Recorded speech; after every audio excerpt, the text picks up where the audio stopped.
Luxmi masak matau changkhon na phajabi nupini yenglu bada hiram khudingda awatpa magun amata lairamloi makoina tamliba school aduda mangondagi hena phajaba nupi amata yaude phajarabi ningthirabi lairang asida khoimu tongba haibasi mahausani Ras namabu thamoi sengna nuksijaki aduga Luxmi nasu magi nuksibabu ikai khumnabiki Ras paisa yamna paiba imungi machadi natte adubu masak matawdi phajai lairik dasu thawai yamna yawi Ras amasung Luxmi gi shenglaba amadi phajaraba nuksibagi wari aduna makoigi mamanaba mamanabi singi marakta wari nari Makoi ani nongmata unahauda yade masina maram oiraga nungtigi school karai kahauda yade kahaudrabadi mathangi numita angang machagum hekta khatnai adubu matamgi khonglai matung inna makoi ani gi nuksibase mari chalaki chekhairaki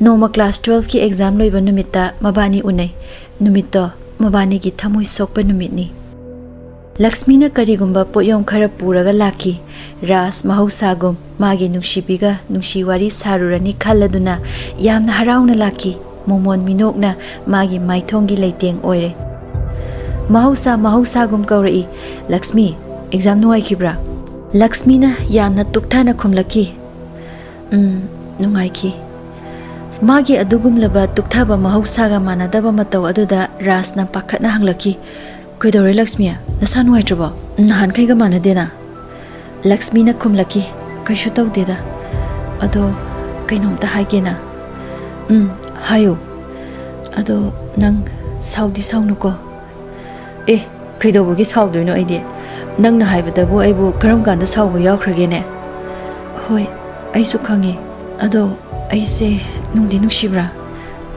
nungsi kyamu yamna Nungsi mapan naidana nungsiba onaba khulai amamuk lairamadi nangsu khangonggadabane Luxmi na hairai adudi fare ai ngasidi nangonda kainomta haige nangna ibu thamoi sing nungsiradi ai wafam se yabiyo Ras nokfet tawi karino nangna hainingbodo hairose yarageba Luxmi mana purakiba mayomdo Ras de pisali aduga asumna hairai nangna engonda pirakiba khodol sing adune Nafamda amu hallabane ngasidagi ibani toknarase nangshu aigi wakal kautokpa tamlo aishu nangbu kaurage ngasidagi aingonda yelakkanu makhatana Luxmi na Ras pu sauranu hairamlaga chatkre tasengna makidi Ras na asigumba wahai sing asi Luxmi gi mafamdagi tani haina thajarudabani mahaki mafamdadi pumngak ngakpa thaudok haibadu oire upai leita Luxmi gi maikai yengduna lephawi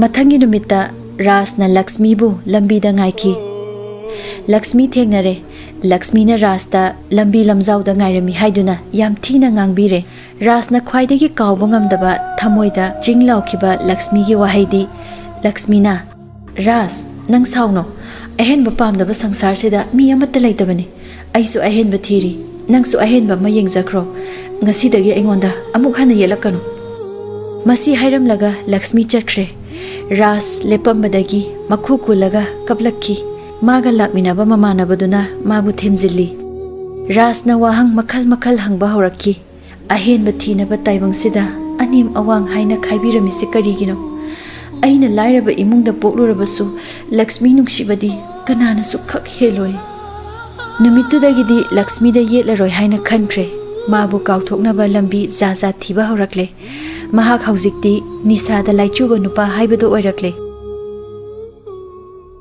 Mamanaba singna magi honglakliba matau adubu yamna nungaijaram khide mabu themnaba kana hotnai tattana hai nupibu mama tomtaro Ras mamai thangdadi Luxmi bu kauthoknaba atopa nupi koigi haina khanba horakle mahakna nupi ama mamanaba singna sinbiduna koire adubu nupi aduna Luxmi watliba Ras ki thamoi adubu mensin mangamdre Ras hauzikti atopa nupi kaya amasu koiba horakle thirakle matam ama Luxmi ga nungsinari fangkiba apenbado adubu madugi apenbado nupi amattadagi fangba ngamdre mahakki fattaba matau aduda mathak thongba ahal singna chai thangba haurakhi.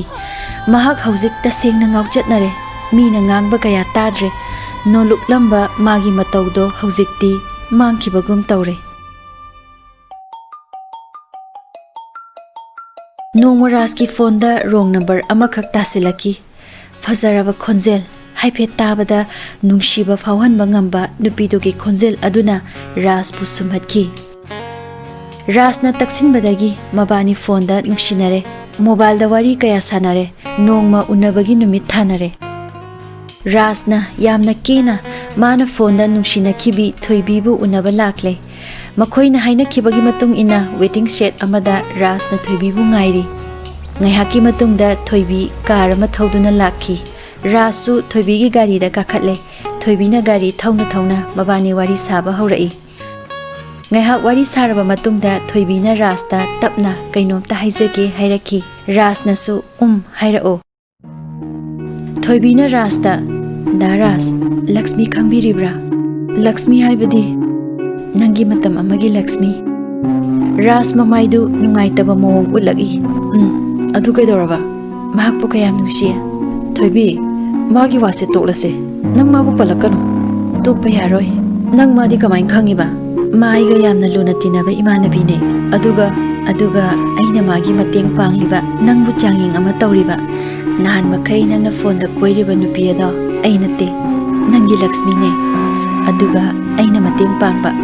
Maduda magi kanaba karino. Aingonda haidribase karino. Aina waraga mana pen manatro. Nati daras. Mana sunang bunung sijabane. Aduda kaidoraba.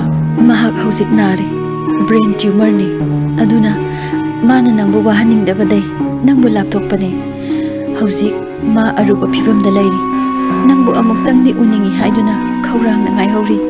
Thoibi gari se khara yang na thawro. Ai mabu yam thuna uninge.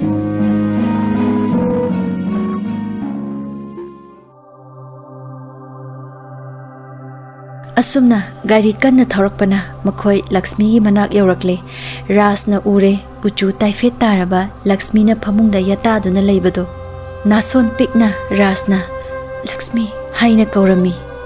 Phamungda hiptuna leiramba Laxmi mamit pangthorai. Tapna hogalai. Rasta yengladuna mamittagi mapi sintharami. Ras mamitu pirangi ifut oirami. Mamittagi mapidu khamba ngamjaramde. Makhol thokna kaplakhi. Laxmi, karino nang ngasi tawram libasibo? Ay, nang yaudana hingba ngamloye. Laxmi du magi wadu tabada kapami. Rasna tapna changsinduna Laxmi gi phamunggi manakta makhada famtharaga Laxmi gi makhutta paisilaga hairami. Karigino nangna masigi wase mangzauno na haidriba. Ibani na hainakibado kawrabo. Ibani na awana pumba share tawnagani haikidai. Aina nang nuksibadi. Malem se lairiba kanagumba amattana lamba tawba yaroy. Nangna inaptagi lapna yamna lapna lairasu nangmu nungsibadi mutpa nairoy Laxmi. Aina nafamdagi pamsabadi aigi nungsibabu ikai khumnabiba asitane. Mabani yamna kapminare. Ngasaidai kumai oina yenglamba Thoibisu kappada saruk yarare. Laxmi na Rasna paisiliba makhut adu laukhthoklaga magi nakanda leiramba che ama Ras tapi aduga hairaklami. Ras se masi medical exam gi form ne. Ibani gi laurakpane. Aidi thaba ngamlaroi. Nangdi kanna hotnaduna exam ase mai paktaba yadabane. Ibani na mamangda sagala mamanglana do mangphangna halau ko. Nangna doctor oiba matamda ibani gi nungsi pantum oiba saksi ko. Doctor oiduna asona na kaya gi mating panglau ko Ras. Afaba doctor amo oirap ko. Maduna aigi apen pa oijarake. Ras na che adu laksili aduga yamna kapna. Laxmi ay nang manukshi. Ay nang nahaiba loy na yaniye.